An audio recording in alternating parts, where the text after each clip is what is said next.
कुंज बिहारी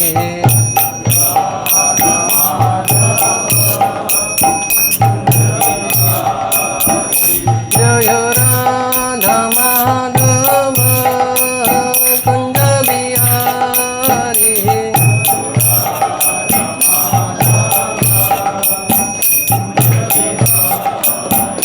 जय गोपी जन वल्लभ गिरिवरधारी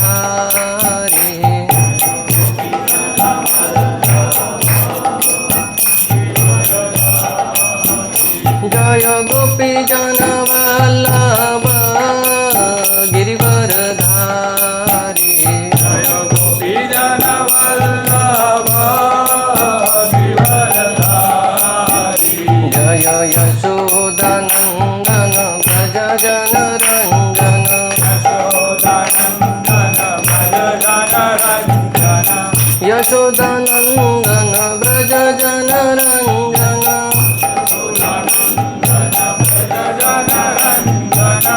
यमुना तीरा वनचारी यमुना तीरा वनचारी जय राधा माधव कुंज बिहारी जय राधा माधव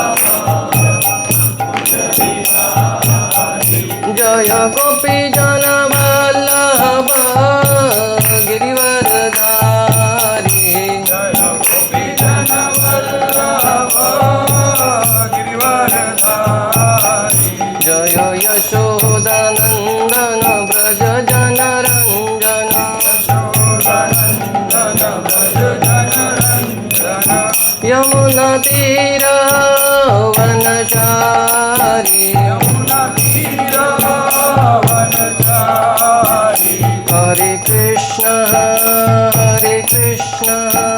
कृष्ण कृष्ण हरे हरे हरे राम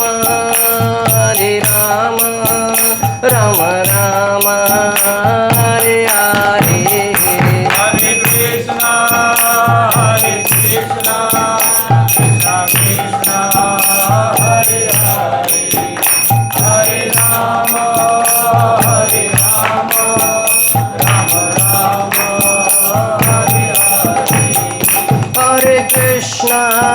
हरे कृष्ण कृष्ण कृष्ण हरे हरे हरे राम राम राम हरे हरे हरे कृष्ण कृष्ण कृष्ण हरे हरे हरे राम राम राम हरे हरे हरे कृष्ण कृष्ण कृष्ण हरे हरे हरे राम राम राम हरे हरे हरे कृष्ण कृष्ण कृष्ण हरे हरे हरे राम राम हरे हरे जय राधा गोपीनाथ राधा गोपीनाथ राधे जय राधा गोपीनाथ राधा गोपीनाथ राधे जय राधा श्याम सुंदर राधा श्याम सुंदर राधे जय राधा श्याम सुंदर राधा श्याम सुंदर राधे जय राधा नंद किशोर राधा नंद किशोर राधे जय राधा नंद किशोर राधा नंद किशोर राधे जय राधा माधव राधा माधव राधे जय राधा माधव राधा माधव राधे जय राधा बांके बिहारी राधा बांके बिहारी राधे जय राधा बांके बिहारी राधा बांके बिहारी जयो राधा ब्रजभूषण जय राधा ब्रजभूषण जय श्री राधे जयो राधा ब्रजभूषण जय राधा ब्रजभूषण जय श्री राधे जयो राधा गोविंद राधा गोविंद राधे जयो राधा गोविंद राधा गोविंद राधे जयो राधा गोपाल राधा गोपाल राधे जय राधा गोपाल राधा गोपाल राधे जयो नरसिंहदेव नरसिंहदेव नरसिंहदेव जयो नरसिंहदेव जयो नरसिंहदेव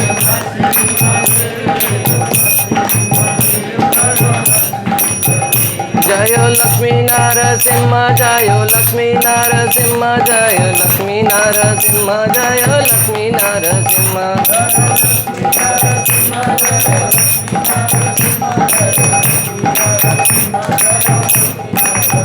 जयो नर हरि नर हरि नर हरि जयो नर हरि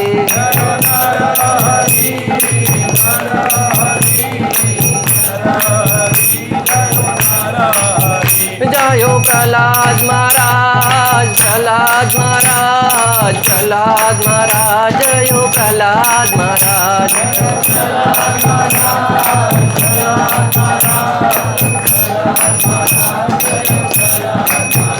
जय जय प्रभुपाद प्रभुपाद प्रभुपाद प्रभुपाद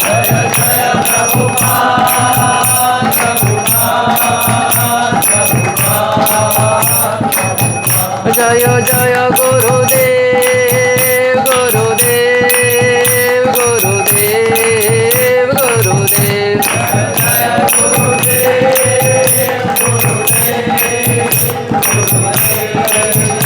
निताय गौर हरि बोल हरि बोल हरि बोल हरि बोल निताय गौर हरि बोल हरि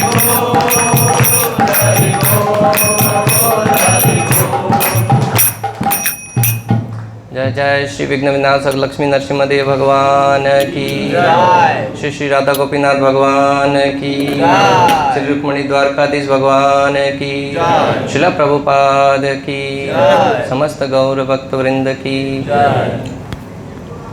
ओम नमो भगवते वासुदेवाय ओम नमो भगवते वासुदेवाय ओम नमो भगवते वासुदेवाय ओम नमो भगवते वासुदेवाय ओम नमो भगवते वासुदेवाय ओम नमो भगवते वासुदेवाय नारायणं नमस्कृत्यं नरं चैव नरोत्तमं देवीं सरस्वतीं व्यासं ततो जयम् उदीरयेत् नष्टप्रायेषु अभद्रेषु नित्यं भागवत सेवया भगवतीरुत्तमश्लोके भक्तिर्भवति नैष्ठिकीम् नमः ॐ विष्णुपादाय कृष्णपृष्ठाय भूतले श्रीमते भक्तिवेदान्त स्वामीति नामिने नमस्ते सरस्वते देवे गौरवाणी प्रचारिणे निर्विशेष शून्यवादी पाश्चात्यदेशतारिणे जय श्री कृष्ण चैतन्य प्रभु नित्यानंद श्री अद्वैत गदाधर श्रीवासादि गौर भक्त वृंद हरे कृष्णा कृष्णा कृष्णा हरे हरे हरे राम राम राम हरे हरे हरे कृष्णा कृष्णा कृष्णा हरे हरे हरे राम राम राम हरे हरे हरे कृष्णा कृष्णा कृष्णा हरे हरे हरे राम राम राम हरे हरे हरे कृष्ण जीवो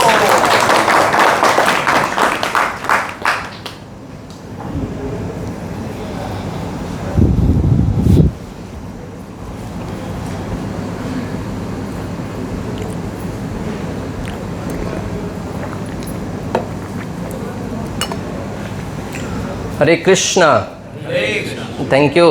एक दिवसीय साप्ताहिक प्रोग्राम में आप सभी भक्तों का हार्दिक स्वागत है। वैसे आप समस्त वैष्णव भक्तों के चरणों में प्रणाम करते हुए आशीर्वाद की आशा रखते हैं, ताकि आपके आशीर्वाद से, आपकी कृपा से यथाशक्ति यथासंभव जो कुछ आचार्यों से सुना है आपके समक्ष प्रस्तुत कर पाएँ, जो निश्चित रूप से हमारे लिए लाभदायक ही होगा। एक संत बहुत ही सुंदर एक शिकारी और तोतों की कहानी सुनाते हुए बताते हैं कि एक समय की बात, एक स्थान से एक शिकारी कुछ तोतों को एकत्रित करके अपने जाल में ले जा रहे थे। तभी वहाँ से एक साधु अपने संध्या के समय घर की ओर जा रहे थे। अपना सारा का सारा भिक्षाटन करके घर की ओर, अपनी कुटिया की ओर गमन कर रहे थे। तो जैसे ही साधु ने उस शिकारी को तोतों से भरा हुआ उस जाल को देखा, स्वाभाविक ही साधु दया प्रवृत्ति का होता है।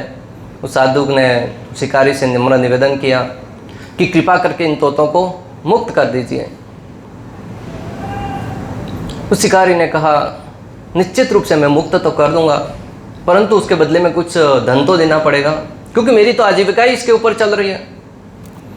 उस साधु ने अपने झोले को आगे करते हुए कहा, जो कुछ आज मुझे सवेरे से मिला है वो मैं आपको दे देता हूँ, इसके अलावा तो मेरे पास देने के लिए कुछ है नहीं, और हाँ, मैं आपके लिए प्रार्थना करूँगा। तो शिकारी ने उस धन को लेकर बोले, मुझे तो खाने के लिए अन्न ही चाहिए, उसको बेचकर भी मैं अन्न ही लाने वाला था, ये मुझे मिल गया। और वो तोतों को रिहा कर देते हैं और वहाँ से चलने लगते हैं।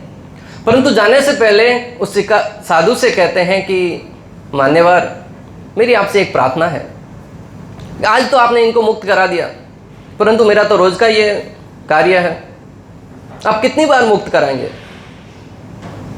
तब उस साधु ने कहा, अभी इन तोतों को मैं प्रशिक्षण दूंगा कि वो दोबारा जाल में फंसेंगे ही नहीं। शिकारी ने कहा, देखते हैं, वो तो समय ही बताएगा आपका प्रशिक्षण काम करता है या फिर मेरी टेक्निक काम करती है। साधु उन सारे तोतों को लेकर अपने कुटिया में गया और वहां पर प्रशिक्षण देने लगा कि शिकारी आएगा, दाना डालेगा, जाल फैलाएगा, परंतु हम नहीं फंसेंगे। सारे तोतों ने उस मंत्र को रट लिया, शिकारी आएगा, दाना डालेगा, जाल फैलाएगा, परंतु हम नहीं फंसेंगे।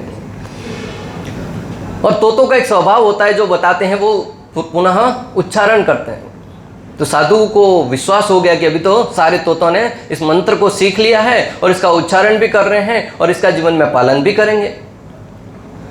सारे तोते मुक्त भाव में विचरण करने लगे, उड़ान भरने लगे, और उड़ान भरते भरते भी यही मंत्र उच्चारण कर रहे थे, शिकारी आएगा, दाना डालेगा, जाल फैलाएगा, परंतु हम नहीं फंसेंगे।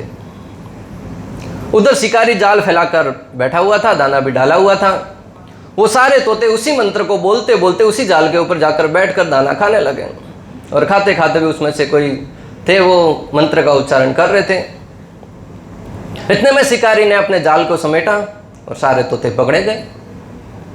उस साधु के आने का पुनः वही समय हुआ जब साधु ने उन तोतों को पकड़े हुए देखा। साधु के मन में दुख हुआ कि मैंने तुम्हें सिखाया था ना। उस तोतों ने कहा कि गुरुदेव, आप भी झूठे और आपका मंत्र भी झूठा। हम तो पिछले कई दिनों से इस मंत्र का जप कर रहे हैं, उच्चारण कर रहे हैं, परंतु फिर भी हम फंस गए। उस साधु ने कहा, यह मंत्र मात्र उच्चारण नहीं करना था, इस सिद्धांत को जो मैंने बताया था उसको जीवन में पालन भी करना था।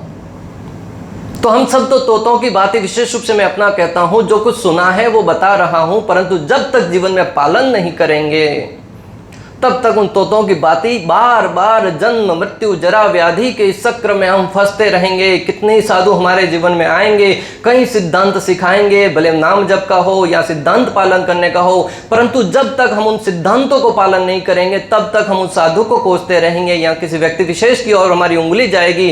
परंतु कहीं ना कहीं हमें आत्म अवलोकन करने की आवश्यकता है कि दोष हमारा ही रहा होगा।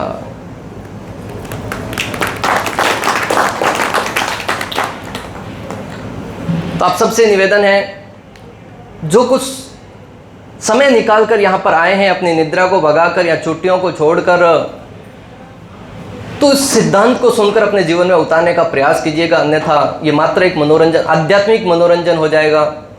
कि शनिवार को गए थे सत्संग में, कथा के बाद भक्तों से मिले, मनोरंजन किया, प्रसाद पाया और वापस आ गए। भक्ति भी हो गई और मनोरंजन भी हो गया, मंदिर वाले भी खुश हो जाएंगे, राधा गोपीनाथ जी भी क्या याद रखेंगे। अतः जब तक जीवन में पालन नहीं करेंगे तब तक जीवन है वो यूं ही बदलेगा नहीं। भक्तों, इसी प्रकार एक व्यक्ति था, वो सत्संग में जाया करता था। एक बार निकट एक मंदिर में कथा का आयोजन किया गया, 5 दिवसीय राम कथा का आयोजन किया गया। उस राम कथा को सुनते हुए उस दिन उन्होंने संयोगवश, बहुत ही सुंदर प्रसंग चल रहा था, भगवान श्री रामचंद्र, लक्ष्मण जी, शत्रुघ्न और लक्ष्मण जी के बारे में।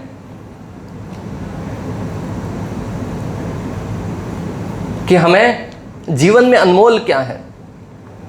अगर रामायण की दृष्टि से देखा जाए कि जीवन में अनमोल क्या है, प्राय जगत में लोगों से पूछा जाए कि जीवन में अनमोल क्या है, कोई कहेगा धन है, रुपया, पैसा, गाड़ी, बंगला, ये अनमोल है। कोई कहेगा हमारा स्वास्थ्य है, यही अनमोल है। कोई कहेगा रिश्ते हैं, वही अनमोल है। कोई अलग अलग अपनी मति के अनुसार, अपनी अपनी स्तर के अनुसार अलग अलग सिद्धांतों को कोट करके कहेंगे यही अनमोल है।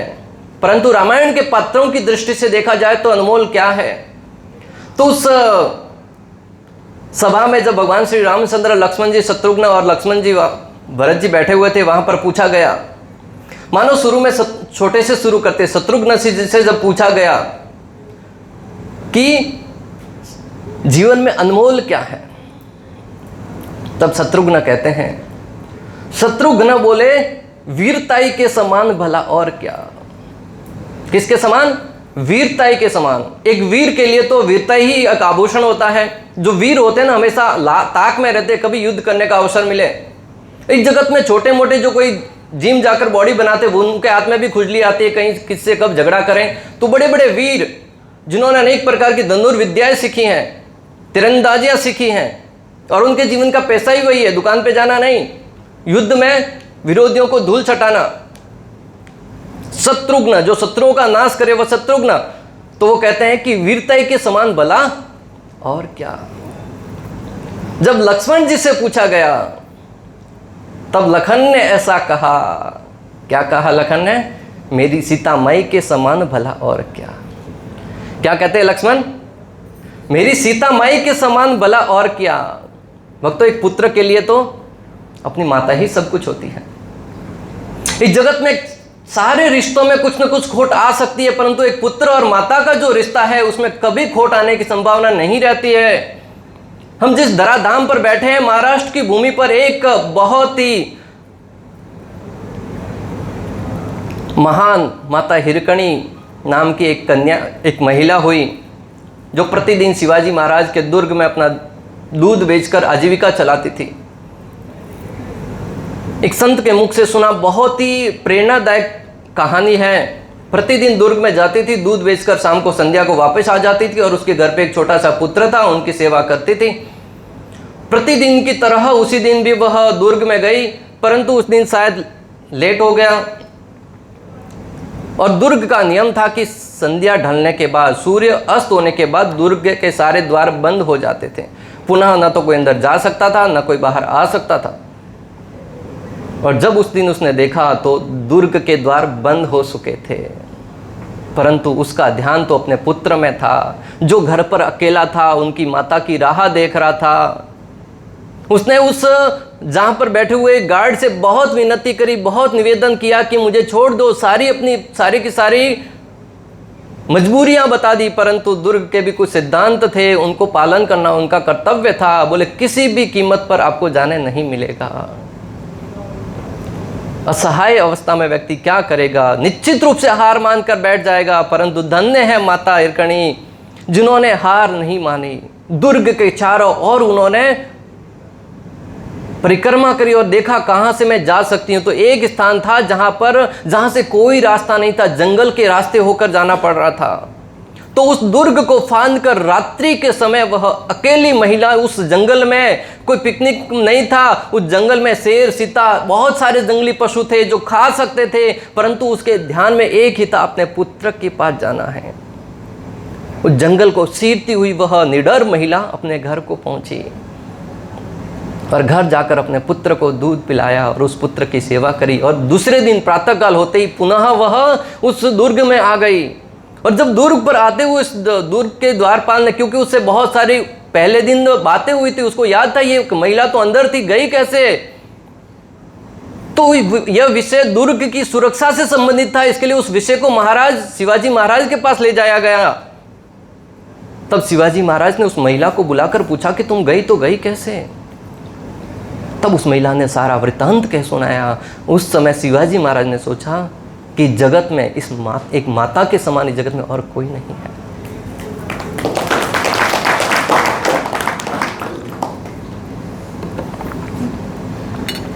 और उस दिन से उस दुर्ग के जहां से वो गई थी उस स्थान का नाम रख दिया हिरकणी दुर्ग, उस स्थान का नाम रख दिया।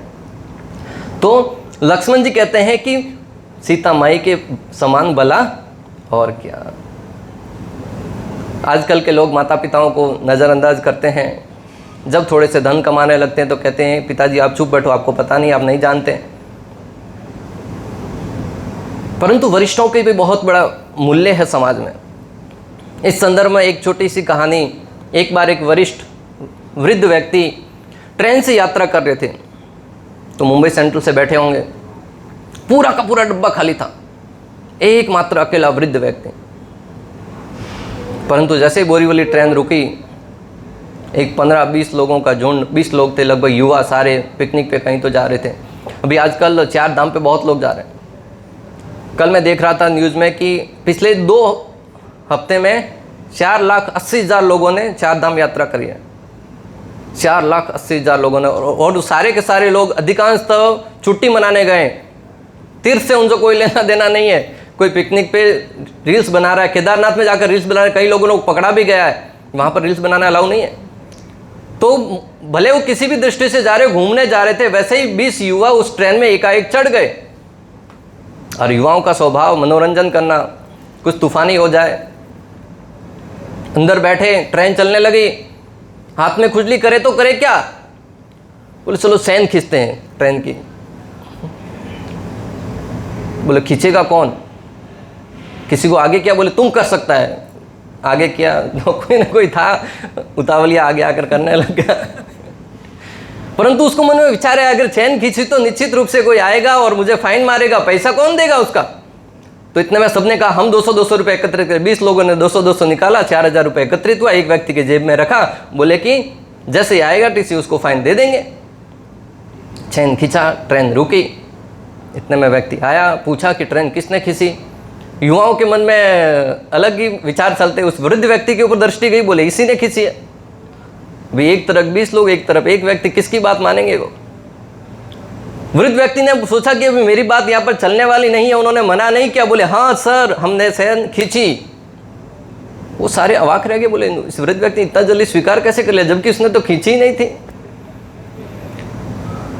उस वृद्ध व्यक्ति से पूछा कि तुमने चैन क्यों खींची, तब वो कहता है कि उन्होंने मेरे से पैसे छीन के ले लिए हैं। बोले कितने पैसे, 4,000 रुपया। बोले नहीं हमने नहीं लिया। बोले देखो उस व्यक्ति के जेब में, ऊपर वाले जेब में ही रखे हुए हैं अभी भी। तो उसने जब चेक किया तो निश्चित रूप से 4,000 रुपये बेसारे 500-500 घर से मुश्किल से लाए थे, 200-200 रुपये मनोरंजन में एकत्रित किए थे, 4,000 रुपये उसने ले लिए और उस सारे के सारे लोगों को पकड़कर नीचे उतार के लेके जाने लगे। तब वृद्ध व्यक्ति दाढ़ी पर हाथ घुमाते हुए कहते ये दाढ़ी के बाल सफेद ये धूप में पकाकर नहीं किए।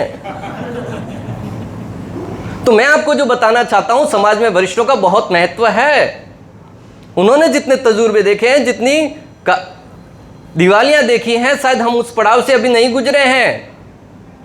अतः वरिष्ठों का सम्मान होना चाहिए और अपने घर से शुरुआत होनी चाहिए, अपने माता पिता से, अपने बड़े भाई से, अपने गुरुजनों से, अपने वरिष्ठों से।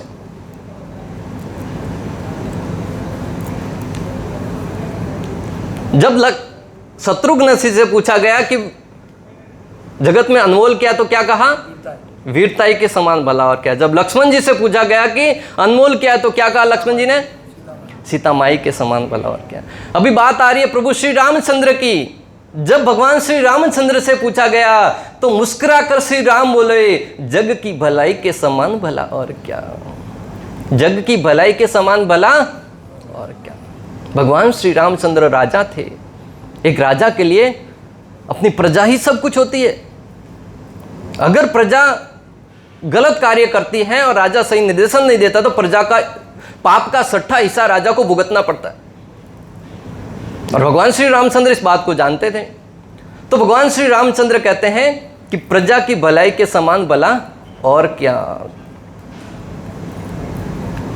इसी प्रकार वरिष्ठ हैं, माता पिता हो, गुरुजन हो, उनको भी अपने ऊपर आश्रित जन को भगवत भक्ति में लगाना चाहिए। अगर हम श्रीमद् भागवतम में वर्णन आता है, गुरु न सस्या स्वजन्नो न सस्यात्, पिता न सस्या जननी न सस्यात्, देवम न ततस्यात्, न मोचयेदः समुपेद मृत्यु। अगर कोई अपने ऊपर आश्रित जन को जन्म मृत्यु जरा व्याधि के चक्र से मुक्त नहीं करा सकता तो उनको पिता, माता, गुरुजन, पति और यहाँ तक कि पूजनीय देव भी बनने का अधिकार नहीं है। तो अभी तक अगर इस बात पर विचार नहीं किया तो निश्चित रूप से विचार करना चाहिए। अभी बात आती है, कौन बचे पीछे? भरत जी। बात आती है भरत जी की। भक्तों, ये प्रसंग विशेष रूप से बहुत ध्यान से सुनना। जब भरत जी से पूछा गया कि अनमोल क्या, तब भरत जी खामोश बैठे रहे, बिना कुछ शब्द कहे चुपचाप बैठे रहे। और जब कोई नहीं बोलता है तो लोगों की व्याकुलता और बढ़ने लगती है। जो कोई बार बार टर टर करते रहता है उसको लोग नजरअंदाज करते हैं, और जो कोई नहीं बोलता है, कम बोलता है, उसको सुनने के लिए लोग आतुर होते हैं कि कब बोले, उसके मुख से कब 2 शब्द निकले। तो भरत महाराज कुछ बोल नहीं रहे थे। और जब भरत महाराज शांत बैठे थे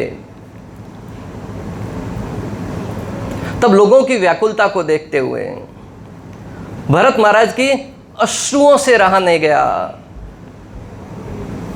तब भरत जी कुछ बोले नहीं। सब लोग आतुरता से देख रहे थे। जो कम बोलता है उसको ध्यान से सुना जाता है। तो लोगों को व्याकुल देखकर भरत जी के नैनों से, भरत जी के आंसुओं से रहा नहीं गया।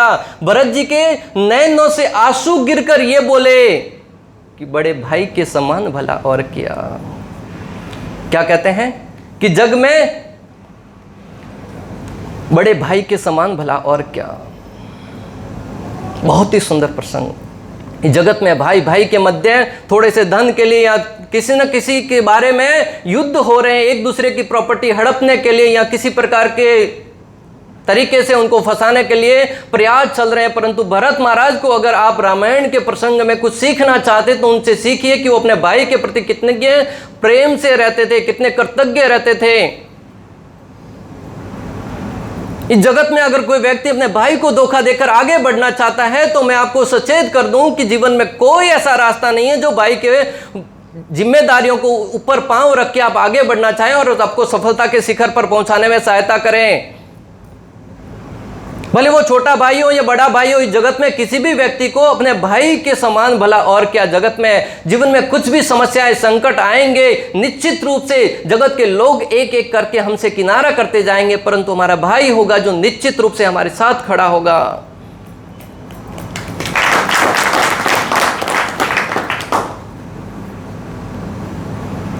और रामायण के सारे प्रसंग है ना भक्तों, हम सब भौतिक जगत के जीवन में परिवार में रहने वाले लोगों के लिए बहुत ही मायने रखते हैं। क्योंकि हो सकता है हम कुछ ना कुछ गलती करें अनजाने में, परंतु जब जगो तब सवेरा। जब जीवन में हमें लगे कि निश्चित रूप से हमने गलती करी थी, उसको सुधारने का अवसर आया है तो उसको सुधारने का प्रयास करना चाहिए। इंसान गलती का पुतला है जो अक्सर हो ही जाती है, परंतु जो गलती को सुधारे उसे इंसान कहते हैं। हम बाहर हो सकता है अच्छे से संबंध रिश्तेदार निभाएं, भले वो फेसबुक पर हो, सोशल मीडिया पर कहीं पर हो, परंतु अगर हमारे परिवार में हमारे भाई, हमारे कुटुंबीजन हमसे प्रसन्न नहीं है, हमसे प्रेम नहीं करते, तो निश्चित रूप से हमें प्रयास तो करना चाहिए। हो सकता है उसमें देर हो, परंतु हमें प्रयास करना चाहिए और वह प्रयास निश्चित रूप से एक दिन हमें सफलता के शिखर पर पहुंचाएगा।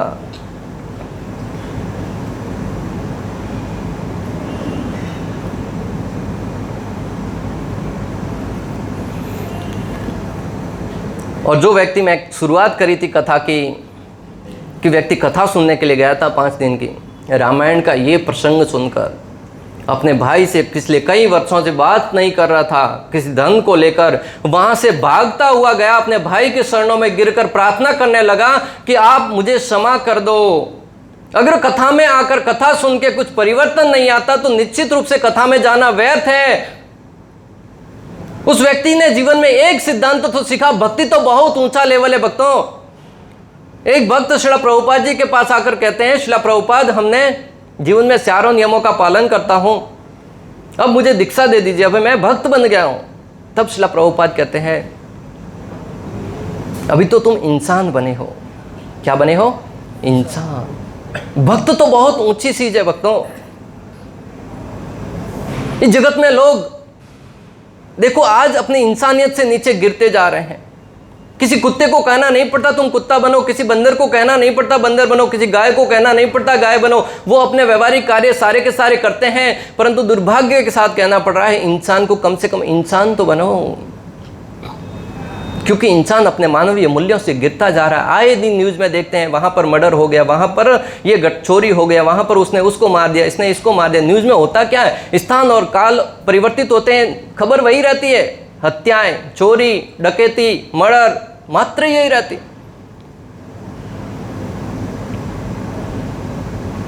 केरला की एक सत्य घटना, 3 मित्र जो मित्र की बड़ी बड़ी दुहाई देते हैं लोग सोशल मीडिया पर, मित्र चाहिए, 3 मित्र, सब बेस्ट फ्रेंड और चोर थे तीनों। तो चोरों की मित्रता और गहरी होती है क्योंकि एक दूसरे का राज किसी को बता देंगे तो तीनों फंस जाएंगे। चोरी करने के उद्देश्य से सोशल मीडिया से पता किया, एक परिवार पूरा का पूरा परिवार ने फोटो डाला था, पूरा फैमिली घूमने गया था कहीं, तो घर पूरा खाली था। चोर भी न्यूज़ सोशल मीडिया पर रहते हैं परंतु उनका ध्यान कुछ और रहता है, लाइक भी करेंगे परंतु अपना काम कर लेते हैं। तो तीनों ने मिलकर तैयारी करी कि जाकर उस घर को लूट लेते हैं। लूटने के लिए रात का समय था, बड़ी आसानी से, घर पे कोई था नहीं, तो घर का सारा सामान चोरी करके आराम से घर पे खाना वाना बनाकर, खाना खाकर रात को सो गए। सवेरे आराम से हुआ तो वहाँ से निकले, एक जंगल में गए। बहुत दूर जाकर, धन को बांटना है ना भी, अलग अलग हिस्सों में तो कई एकांत स्थान में जाते हैं। गर्मी का सीजन था, जंगल में बहुत दूर तक गए, सारा धन रखा, बांटने वाले थे। इतने में कहा कि इतना दूर से चल के आए हैं, सवेरे तो नाश्ता भी नहीं किया, भूख लगी है, कुछ खाना हो जाए, पहले पार्टी हो जाए। अभी तो हमारे पास इतना धन आ गया, अभी तो 2-4 साल तो आराम से चलेंगे। तो बोले एक मित्र से कहा, एक काम करो, तुम वहाँ से ढाबे से कुछ धन खाने के लिए खाना लेके आ जाओ, तब तक हम यहाँ पर वेट करते हैं, इसका ध्यान रखते हैं। बोले ठीक है। और उसके भी मन में विचार कर चलने लगा। वहाँ जैसे ही पहुँचा मन में खोट आ गई। बोले मैं यहाँ से कुछ खाने में जहर मिलाकर ले जाता हूँ, उन दोनों को खिला देता हूँ और बाकी सारा धन मेरा। जैसा प्राय जगत में पार्टनरशिप में होता है, कुछ समय के बाद लोग अपना अपना स्वार्थ सिद्ध करने के लिए, अपना लाभ लेने के लिए दूसरों से अलग हो जाते हैं। खैर, वह व्यक्ति उस खाने में जहर मिलाकर ले गया और वहाँ पर बैठे हुए दोनों व्यक्तियों ने अलग रणनीति बनाई थी। बोले वो आएगा, उसको मार देंगे और हम दोनों का आधा हिस्सा हो जाएगा। जैसे ही वो आया, धारदार हथियार से उसके ऊपर हमला किया गया, उस व्यक्ति की उसी समय मृत्यु हो गई। उस दोनों ने सोचा कि धन बांटने से पहले भोजन तो कर लेते हैं। दोनों ने मिलकर भोजन खाया, सारा का सारा धन वहीं रह गया, तीनों को तीनों मृत्यु हो गई। इस जगत में किसी को धोखा देने की प्रवृत्ति अपना ही अहित करती है। हो सकता है उसमें कभी देर हो, कभी समय लगे, परंतु निश्चित रूप से आज नहीं तो कल वो समय आएगा जब हमें अपने कर्मों का फल मिलेगा। और कर्मों का फल लौट के आता है भक्तों, इस जीवन का सिद्धांत। एक समय की बात, एक राहगीर गर्मी के सीजन में एक रोड से होकर गुजर रहे थे। रास्ते में एकाएक भूख से व्याकुल। इस जगत में व्यक्ति को कार्य करने के लिए प्रेरित कौन करता है? पापी पेट का सवाल है। और वह व्यक्ति गर्मी के सीजन में, एक बगीचा था सुंदर, वहां पर आम लगे हुए थे। आमों को देखकर मुंह में पानी आ गया। इधर उधर देखा, कोई देख तो नहीं रहा है। सर्वप्रथम शुरुआत कहां से हुई? आंखों से। आंख ने देखा, परंतु आंख तो चलकर जा नहीं सकती, तो चल के गए पांव गए, परंतु पांव है वो आम को तोड़ तो नहीं सकते। तोड़ा हाथ ने तोड़ा परंतु रखा नहीं। हाथ खा तो नहीं सकते, रखा मुख ने। मुख ने सखा पर रखा नहीं, रखा सीधा गया कहाँ पर, उधर में। जैसे ही स्वाद आया, आहा की ध्वनि निकली, इतने में पीछे से कोई उस बगीचे का मालिक आया और पीछे से लाठियों से प्रहार करने लगा। पीड़ा से कर्रा उठा, वहां से भागता हुआ कैसे तो करके वहां से भागा, घर पे गया और इतनी पीड़ा से व्याकुल, तभी उसकी मस्तिष्क की बुद्धि चली। बोले देखा आंख ने था, चल के गए पाँव, तोड़ा हाथ ने, सखा मुख ने, रखा पेट ने। इसमें पीठ की गलती क्या थी? पीठ के ऊपर क्यों डंडे पड़े? पीठ को कौन से कर्मों का फल मिला? वो उससे आगे बढ़ ही नहीं पा रहा था। बड़े बड़े साधुओं की सभा में जाकर इस प्रश्न को उठाया कि कर्मों का फल आपने कहा मिलता है, परंतु गलती तो आंख ने करी थी, आंख को सजा मिलने के बजाय पीठ को क्यों मिली? तब एक साधु ने कहा कि जब पीठ पे लाठी पड़ी होगी तब कुछ तो आगे क्या हुआ? बोले आगे क्या हुआ, मैं वहीं तो जानने आया हूँ। बोले कुछ दर्द हुआ रहेगा। बोले लाठी पड़ती तो दर्द तो होता ही है। उसके बाद क्या हुआ? आंसू निकले थे? बोले हाँ आंसू तो निकले थे। बोले शुरुआत आंख से हुई थी और आंसू वहीं से निकलकर अंत हुआ। इस जगत में कर्मों का सिद्धांत वैसा ही है, जो कुछ हम करते हैं उसका फल अवश्य मिलता है, आज नहीं तो कल अवश्य ही मिलता है।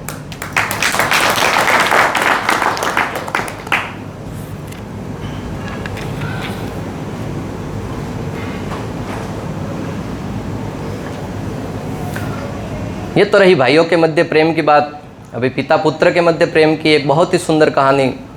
एक बार एक पुत्र अपने माता पिता को, ये सत्य घटना है, भोजन कराने के लिए रेस्टोरेंट में, होटल में ले गया और वो वृद्ध माता पिता खा नहीं पा रहे थे ठीक से, थोड़ा खाना खा रहे थे, नीचे गिर रहा था, सब लोगों की नज़र उन पर ही थी, परंतु वो बेफिक्र होकर अपने माता पिता को अच्छे से भोजन करा रहा था। भोजन कराने के बाद उनको हाथ धुलाया गया, मुंह धुलाया, वस्त्र साफ किए अच्छे से, फिर वहाँ पर बैठा, उनको बिल भरा और वहाँ से जब जाने लगा तब एक वृद्ध व्यक्ति ने वहाँ पर कहा, श्रीमान आप यहाँ पर कुछ भूल के जा रहे हैं। क्या कहा? यहाँ पर कुछ छोड़ के जा रहे हैं। तब उसने इधर उधर देखा, बोले सारा सामान तो मैंने ले लिया, अभी तो होटल का रूमाल वगैरह पड़ा है, वो लेके जाना रह गया है तो ठीक है, प्राय उसको अगर लेके जाने की भावना है तो ठीक है, नहीं तो बाकी तो कुछ रहा नहीं है मेरा। तब उस वृद्ध व्यक्ति ने बहुत ही सुंदर बात कही, बोले जगत के लोगों के लिए एक सिद्धांत, एक सीख छोड़ के जा रहे हैं कि जब बचपन में बच्चे छोटे होते तो माता पिता सेवा करते, जब वृद्ध होते हैं तो प्राय हम यह कहकर कि आप घर पे ही रहिए या उनकी आवश्यकताओं को हम नज़रअंदाज कर देते हैं। हमें चाहिए कि वृद्धावस्था में माता पिता की सेवा करें, और आपने ये सिद्धांत इस जगत यहाँ पर बैठे हुए सारे लोगों के लिए छोड़ के जा रहे हैं। इसलिए भगवान श्री कृष्ण भगवद गीता में कहते हैं, यत यत आसरति श्रेष्ठ तत् देवे तरो जन स यत प्रमाणम कुरुते लोकस्तद अनुवर्तते। जो जो महान पुरुष आचरण करता है उसका पालन किया जाता है। आप क्या कहते हैं यह महत्वपूर्ण नहीं, क्या करते यह महत्वपूर्ण है। और हम जगत में प्राय देखते हैं कई ऐसे भक्त हैं, कई ऐसे लोग हैं जो अपने चरित्र से प्रचार करते हैं, ऐसा व्यवहार करते हैं जीवन में जिसको देखकर स्वाभाविक ही लोग भक्त बनते जाते हैं।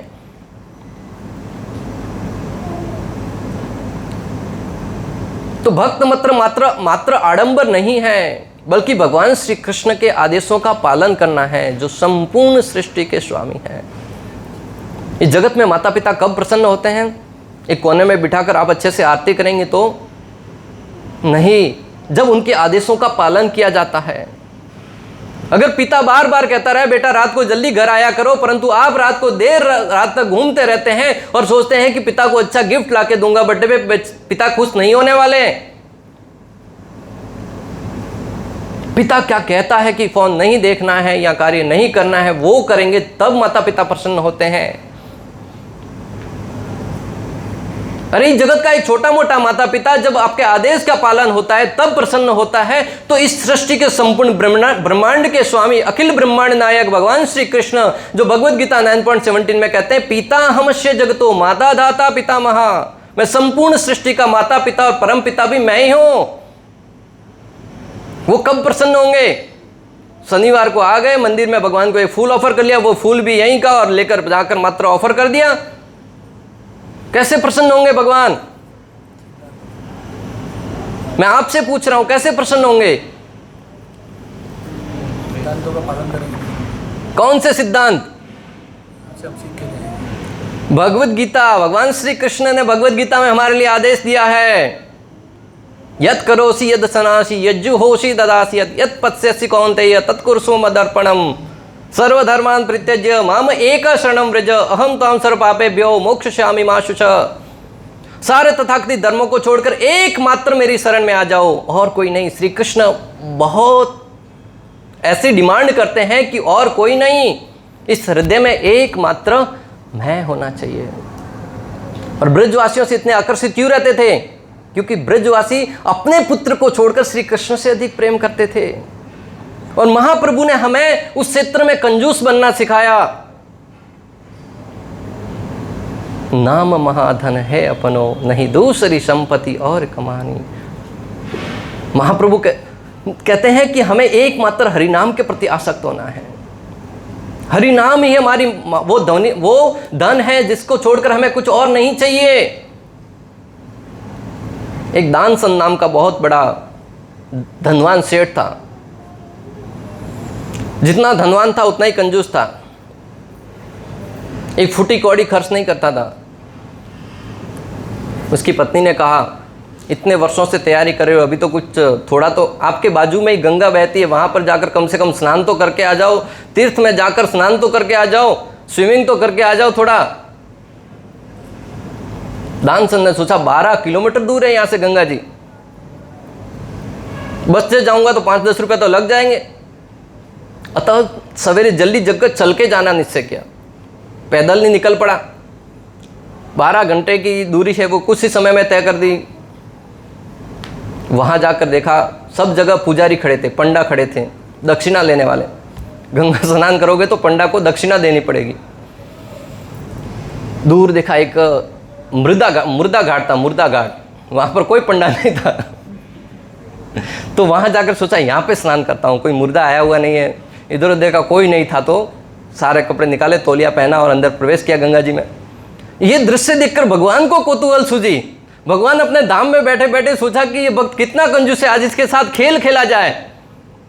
भगवान को भी मनोरंजन करने का मन में आती है, हास्य परिहास करने का मन में आती है। तो जैसे ही वो अंदर डुबकी लगाकर बाहर निकला, सामने देखा भगवान पंडे के रूप में खड़े हैं। बोले यजमान दान दे, दक्षिणाम दे। वो दानसन सोच रहा है कि अभी एक क्षण पहले मैं अंदर प्रवेश किया, मात्र डुबकी लगाया, इतना में ऐसा कैसा पंडा हवा के झोंके से उड़कर यहाँ पर आ गया। बोले नहीं। पंडे ने कहा जब तक दान नहीं दोगे बाहर नहीं निकलने दूंगा। बोले नहीं निकलने दो, अंदर ही बैठा रहूंगा, परंतु दान तो नहीं दूंगा। दान दे लेने देने की बात यहाँ पर कुछ नहीं है। बोले कुछ तो दे दो। बोले कुछ नहीं दूंगा। बोले 1 रुपया। बोले नहीं 1 रुपया भी नहीं। बोले चलो उधार दे दो। बोले कि दे दूंगा। उस दानसन ने सोचा कि उधार दे देता हूँ। 12 किलोमीटर दूर पंडा लेने थोड़े आएगा 1 रुपया लेने के लिए। 1 डेला दान में दे दिया उधार। तो दक्षिणा हो गई। फिर वो चल के वापस घर पे गए, थोड़ा विश्राम किया, सारा वृत्तांत अपनी पत्नी को सुनाया। इतने में बाहर से किसी ने दरवाज़ा खटखटाया। पत्नी ने दरवाज़ा खोला तो बाहर कौन थे? पंडा। बोले यजमान को कहिए हमारी दक्षिणा दे दे। पत्नी ने जाकर पति से कहा कि बाहर कोई आया है आपके पास पैसा मांगने के लिए। उसने कहा उससे कह दो मैं घर पे नहीं हूँ। तो पत्नी ने बाहर जाकर कह दिया पति घर पे नहीं कि वो घर पे नहीं है। तो भगवान भी से लेते तो पूरा किसी को पकड़ते तो छोड़ते नहीं है। आप देखिए जब पूतना का स्तनपान किया तो पूतना बार बार कह रही थी छोड़ो छोड़ो, परंतु श्री कृष्ण कहते एक बार जिसको मैं पकड़ लेता हूँ फिर छोड़ने का विचार ही नहीं करता हूँ। तो भगवान पंडे के रूप में पीछे पड़ गए। तो बोले कि अगर यजमान घर पे नहीं है और आप भी अकेले हैं और थोड़ा सा भोजन बना लो, खाकर ही जाते हैं, इतना दूर से आए। तो पत्नी अंदर जाकर कहती अरे वो तो भोजन की बात कर रहा है, 1 रुपया महंगा पड़ जाएगा। बोले उससे कह दो कि मैं मर गया हूं। तो पत्नी ने कहा वो तो मर गए, अभी तो चले जाओ। अभी वो पंडा कहता है कि कैसी बात करती हो आप, अकेली अबला नारी और यजमान की मृत्यु हो जाए, मैं इतना स्वार्थी थोड़ा ही हूँ कि उनको छोड़कर चला जाऊंगा। मैं गांव वालों को एकत्रित करता हूँ और अंतिम क्रियाक्रम करके ही जाऊंगा। सारे गांव वालों को बुलाया, सारे गांव वाले एकत्रित हुए, अर्थी सजाई गई। उसने भी कुछ योग क्रिया करके रखी थी, कुछ समय तक श्वास रोक सकता था, बहुत ढीठ था, तो उसने श्वास को रोक लिया, अर्थी पर लिटाया दिया, फिर भी वो 1 रुपया देने के लिए तैयार नहीं हुआ। अर्थी को उठाया गया, वो पत्नी कहने लगी अभी तो वाकई में इसको जला देंगे, वो कहते नहीं ये मरे नहीं है। गांव वाले कहते हैं सही कह रही हो बहन, हर एक को ऐसा ही लगता है, आपके दिलों में ये जिंदा है, ये मर गए हैं, अभी आप जिस सत्य को जितना जल्दी स्वीकार कर लो उतना ही अच्छा है। बोले नहीं मैं सत्य कह रहा हूं, ये मरे नहीं है। पर उसकी बात को माने कौन? सारे गांव वाले कहते हैं चाहने वाला तो चला गया। अभी आप यहाँ पर व्यर्थ की चिंता कर रहे हो। हाँ, आपका स्वाभाविक अटैचमेंट तो आप इसको बात को इतना जल्दी स्वीकार नहीं कर पाओगे, परंतु वो मर गए। सारों ने कंधा दिया, उठाया, अर्थी पर लेके चलने लगे। वो बार बार चिल्ला रही है मैं सही कह रही हूँ, ये मरे नहीं है, परंतु उसकी सुने कौन? रास्ते में जा रहे थे, राम नाम सत्य है कि गूंज के साथ भगवान ने पंडे के रूप में कहा कि मैं यजमान के कानों में कुछ मंत्र कहना चाहता हूँ। भगवान ने निकट जाकर कहा कान में, पंडा ने बोले कि मैं भगवान हूँ, मैं तुम्हारे पास आया हूँ। उसने आँख खोली, देखा पंडा है, वापस आंखें बंद कर ली।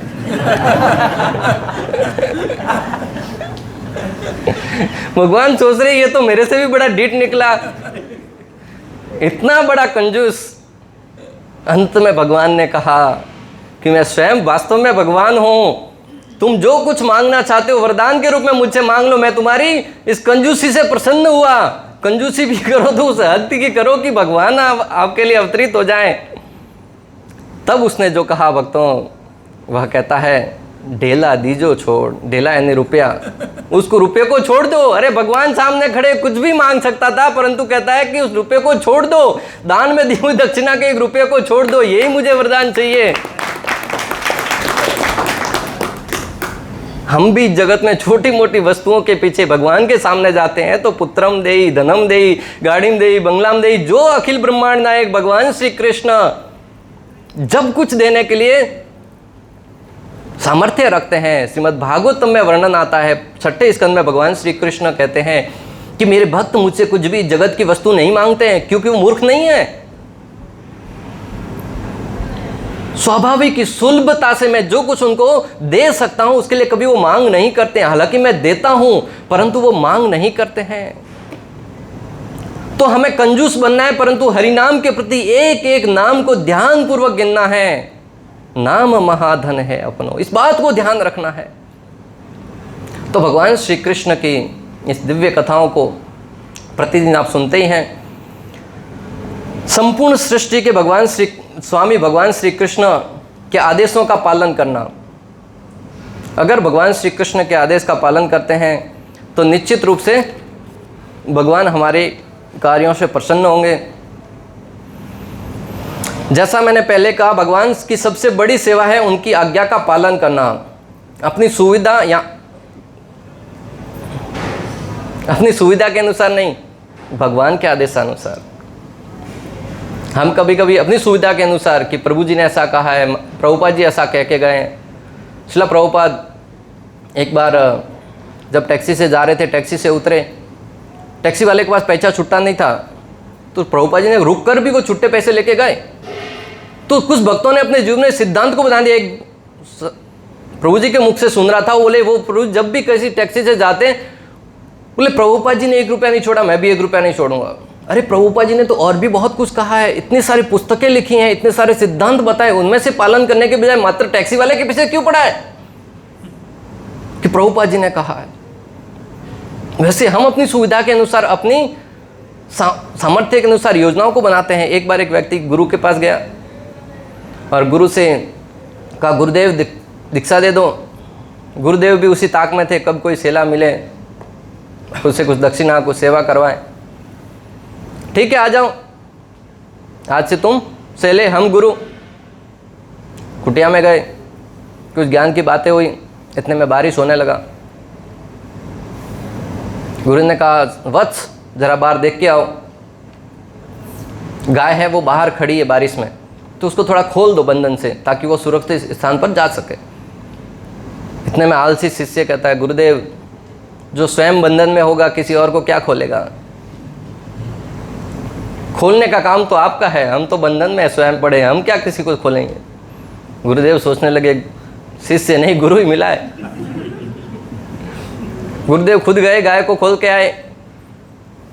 फिर थोड़ी देर बाद कथा चल रही थी, बैठे थे गुरुदेव कि मन में जिज्ञासा हुई, बोले वत्स देख के हो जरा बाहर बारिश हो रही कि बंद हो गई। गुरुदेव ये आपके बाजू में जो बिल्ली बैठी है ना, अभी अभी बाहर से आई है, उसके पीठ पे हाथ घुमाओ, अगर सूखा है तो बारिश बंद, गीला है तो बारिश चालू है। गुरुदेव ने कैसे तैसे तो सहन करने का सामर्थ्य था उसको उपयोग किया और सहन किया उसको। रात्रि का समय आया, गुरुदेव ने कहा वत्स रात्रि हो गई, सोने जा रहे, थोड़ा ये दिया है उसको बुझा दो ना। गुरुदेव आज ही तो कथा में कहा आपने कि आंखें बंद कर लेंगे तो कुछ दिखता नहीं है, आंखें बंद कर लो, दिया अपनी जगह अपने आप बुझेगा, केरोसिन खत्म होगा तो। और वैसे भी ठंडी का मौसम है, बारिश हो रही है, बाहर बिस्तर में घुस गया हूँ, अभी निकलने का मन नहीं कर रहा। गुरुदेव ने पक्का सोचा कि ये तो गुरु ही मिला है, और खुद जाकर बत्ती को बुझाकर सो गए। दूसरे दिन सवेरा हुआ, प्रातःकाल आपके जैसा कोई भक्त मिठाई का पैकेट लेकर आया भगवान को भोग लगाने के लिए। ठाकुर जी को भोग लगाने के बाद प्रसाद है वो वहीं छोड़ के गया। ऐसा नहीं कि एक लड्डू रखा और बाकी ले गया, सब कुछ छोड़ के गया। गुरुदेव ने सोचा बेचारा कल से भूखा है, इसने कुछ खाया नहीं, पता नहीं वैसे तो कल से सारे कार्यों के लिए मना कर रहा है, ये भी खाएगा कि नहीं खाएगा, फिर भी पूछ तो लेता हूँ। वत्स ये लड्डू थोड़े आए थे, खाओगे क्या? गुरुदेव कल से तीन आज्ञाओं का उल्लंघन कर चुका हूँ आपके, चौथी आज्ञा का उल्लंघन करके मुझे नरक में जाना है क्या? निश्चित रूप से खाऊंगा। सारे के सारे लड्डू खा गया। भक्तों ये हम सबके जीवन की कहानी है। जब हमारी इच्छा के अनुरूप कार्य होता है तो हम गुरुदेव का हवाला देकर उसको कर बैठते हैं। गुरुदेव ने ऐसा कहा है, प्रभु जी ने कहा है, उन्होंने कहा है। परंतु जब हमारी चेतना के विरुद्ध कुछ कार्य करने के लिए जाएं तो हमारे पास सैकड़ों लंबी लिस्ट के बहानों की लिस्ट मिल जाती है। सैकड़ों बहाने मिल जाएंगे नहीं करने के, परंतु जिस दिन एक कारण ढूंढ लिया किसी कार्य को करने का, उस समय समझना कि हमारा जीवन सफल हो जाएगा।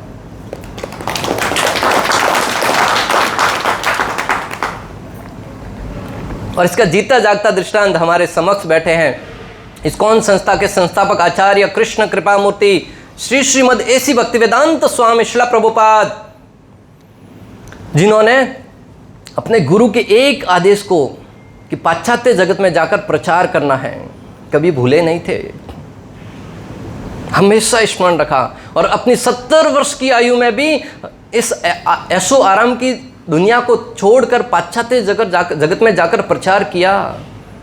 और वही प्रभुपाद जी जब एक बार वृंदावन में घूम रहे थे, उन्होंने देखा उनका शिष्य एक स्थान पर बैठकर आराम से बैठा है। प्रभुपाद जी ने कहा आप यहाँ पर क्यों बैठे हैं? प्रभुपाद जी बहुत सेवा हो गई, अभी वृंदावन में आनंद ले रहे हैं, भगवान की लीला स्थलियों पर बैठ के आनंद ले रहे हैं। तब श्रील प्रभुपाद ने जो बात कही ना, प्रत्येक भक्त के लिए जो प्रभुपाद जी को मानता है, जो श्री कृष्ण को मानता है, उनको अपने जीवन में उतारने वाली है। श्रील प्रभुपाद कहते हैं ये वृंदावन का आनंद सिर्फ श्री कृष्ण के लिए है, हम साधकों के लिए आनंद नहीं है। जाओ बाहर जाकर प्रचार करो, सेवा करो, यह हमारा कार्य है। स्वामी के लिए आनंद है, सेवक के लिए आनंद नहीं। सेवक को बाहर जाकर प्रचार करना है। मैं 70 वर्ष की आयु में बोले पाश्चात्य जगत में गया, तुम इस युवा अवस्था में यहाँ पे बैठ के बोले कि आनंद ले रहा हूं। श्रील प्रभुपाद जी एक बार शायर के भाव में एक अद्भुत तरीके से बहुत ही सुंदर पंक्तियां लिखते हैं। एक प्रभु जी के मुख से सुना था। श्रील प्रभुपाद कहते हैं न किसी से कोई ईर्ष्या है, न किसी से कोई होड़, न किसी से कोई ईर्ष्या है, न किसी से कोई होड़, मेरी अपनी मंजिल है और अपनी है दौड़, मेरी अपनी मंजिल है और अपनी है दौड़। इस जगत में लोगों को गिला है कि मुझे बहुत कम मिला है, इस जगत में लोगों को गिला है कि मुझे बहुत कम मिला है, परंतु विचार करके देखिए जितना आपको मिला है उतना कितनों को मिला है। एक संत के मुख से कुछ शब्द भी निकलते हैं ना, बहुत ही बड़ा सिद्धांत बताकर जाते हैं।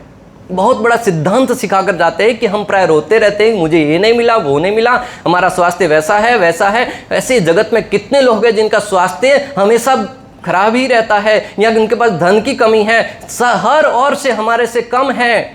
जब हम कृतज्ञता की बात करें तो दूसरों की कमियों को देखें, और जब अपनी महानता की बात करें तो भगवान की कृपा को अनुभव करना चाहिए। ये भगवान ने हमें जो दिया है गुरु महाराज की कृपा से, आज जिस स्थान पर बैठे हैं ना भक्तों, ये कोई सामान्य स्थान नहीं है, तपोवन है। कितने ऋषि मुनियों, कितने साधु संतों ने यहां पर बैठकर तपस्या करते हैं प्रतिदिन, और उस स्थान पर बैठने का सौभाग्य अगर हमें मिल रहा है तो निश्चित रूप से हम बड़े भाग्यशाली हैं। इस सत्संग में आने का सौभाग्य मिल रहा है, हम बहुत बड़े भाग्यशाली हैं। द्वापर युग की बात, जब युधिष्ठिर महाराज राजसूय यज्ञ कर रहे थे, यज्ञ के बाद यज्ञ पूर्ण हुआ कि नहीं उसको जानने के लिए एक सिद्धांत होता था कि उसमें रखा हुआ घंटी अपने आप बजेगा तो यज्ञ पूर्ण माना जाएगा। साधु संत का महत्व बता रहा हूं भक्तों। तो वहां पर बैठकर यज्ञ पूर्ण हुआ ही नहीं, क्योंकि उस राज्य में एक व्यक्ति भूखा बैठा था। युधिष्ठिर महाराज ने पता लगाया तो एक साधु हैं, वो एक स्थान पर बैठकर भूखे हैं, आ नहीं रहे प्रसाद पाने के लिए। स्वयं युधिष्ठिर महाराज चल के गए और उससे निवेदन किया, महाराज जी आइए। तब साधु ने शर्त रखी, बोले 100 राजसूय यज्ञ का फल मुझे दोगे तो आऊंगा। युधिष्ठिर महाराज बोलते हैं, अभी पहला कर रहा हूं वो भी तुम्हारी वजह से अटका पड़ा है, और 100 का फल कहां से दूं?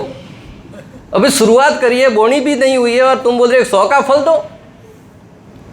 युधिष्ठिर महाराज परेशान, बोले नहीं, हमारी तो यही मांग है।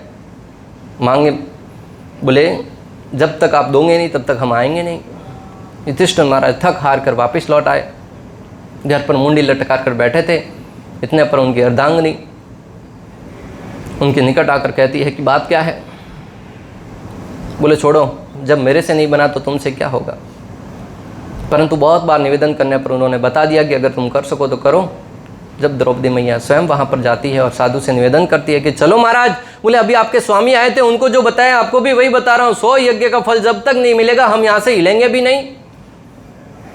द्रौपदी मैया कहती, बहुत बड़े ढीठ साधु हो तुम। बोले है तो है, इसमें क्या, हमें इसका गर्व है।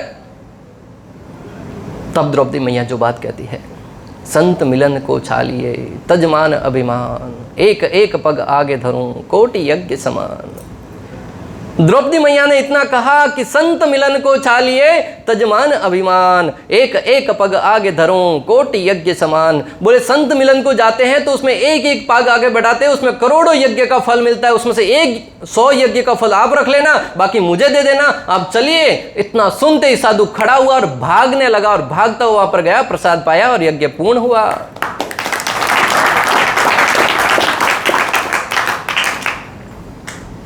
भक्तों, आज यहाँ पर हमें इस स्थान पर बैठकर सत्संग में आकर कथा सुनने का अवसर मिल रहा है, वो भी प्रमाणिक स्रोतों से। भगवान श्री कृष्ण से जो परंपरा आ रही है, भगवद गीता यथारूप, श्रीमद् भागवतम, जब भागवतम को पढ़ते हैं ना, प्रभुपाद जी की कृपा का अनुभव होता है कि हमें पढ़ने में इतना समय लगता है, मात्र अनुवाद पढ़ने में इतना समय लगता है। उस संत ने, उस व्यक्ति ने, इतनी महान हस्ती ने उस पुस्तकों को कितना समय काट काट कर लिखा है। एक एक शब्द की मीनिंग जो आने वाले 10,000 सालों तक वही पुस्तक प्रत्येक जीव का कल्याण करने के लिए उपलब्ध रहेगी। जब श्रील प्रभुपाद जी बोलते थे ना, परम पूज्य गोपाल कृष्ण गोस्वामी महाराज जी के मुखारविंद से सुना, एक एक शब्द को विचार कर कर तोल तोल कर बोलते थे। उनके शिष्य कहते, प्रभुपाद जी आप इतना विचार करके क्यों बोल रहे हैं, लिखना है हमको जल्दी, थोड़ा फटाफट रिकॉर्ड क्यों नहीं करते। तब श्रील प्रभुपाद कहते हैं, मैं जो बोलने जा रहा हूं ना, आने वाले 10,000 वर्षों के लिए लोगों का भाग्य परिवर्तित करने वाला है। ये ऐसे कोई हवा में बोलने की बात नहीं है। इसके लिए आप उठाकर देखिए, भगवद गीता, भागवतम, चैतन्य चरितामृत, इतनी सारी पुस्तक में एक गलती आप ढूंढ कर भी निकाल सकें। कितने लोगों ने प्रयास किए, कहीं भी एक गलती नहीं निकाल पाए। कोई शब्द की त्रुटि हो तो अलग बात है, अन्यथा प्रभुपाद जी के शब्दार्थ में और भावार्थ में एक भी गलती नहीं निकाल पाए। ऐसे महान विभूति के श्री शरणों में, आश्रय में बैठकर हम उन्हीं के मुखारविंद से बताई गई भागवतम, भगवद गीता को सुनने का अवसर मिल रहा है, और इससे बड़ा भाग्यशाली कौन हो सकता है। और हम बाहर निकलकर दूसरे की बिल्डिंग को देखकर या किसी के कार को देखकर अपने आप को कोसते रहें कि उसके पास है, मेरे पास नहीं है, तो फिर रोना ही है। अगर कुछ कर सकते हो तो करिए, नहीं तो रोने से कुछ होने वाला नहीं है जीवन में। जिस क्षेत्र में हमारी रुचि है उसमें प्रयास करना चाहिए। निश्चित रूप से समस्या आएंगी, संकट आएंगे, कष्ट आएंगे, परंतु रुकना मना है। इसी भाव से आगे बढ़ते रहना है।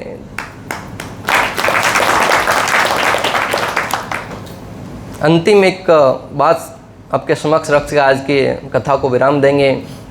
जब प्राय लोग जीवन में गुरु स्वीकार करते तो अधिकांशतः सर को मुड़ाया जाता है, सर को मुड़ाते हैं। सेला बन गए, परंतु सर को मुड़ाते क्यों है? कभी विचार किया?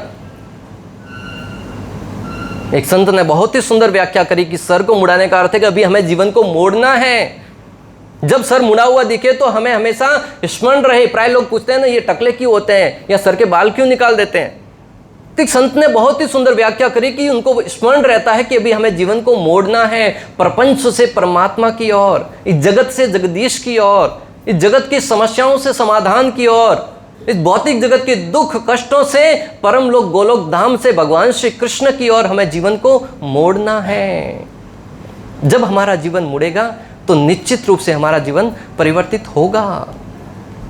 अतः आप सबसे निवेदन है, यहाँ पर आए हैं तो अपने जीवन को सार्थक सिद्ध कीजिए। और भगवान श्री श्री राधा गोपीनाथ जी के चरणों में प्रार्थना करते हुए आज की कथा को हम यहीं विराम देते हैं। आप सब समय निकल कर आए, बहुत बहुत धन्यवाद। किसी का कोई प्रश्न है तो ले सकते हैं, नहीं तो आज के सत्र को हम यहीं विराम देते हैं।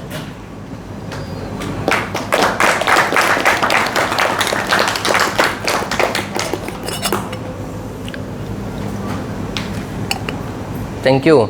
हरे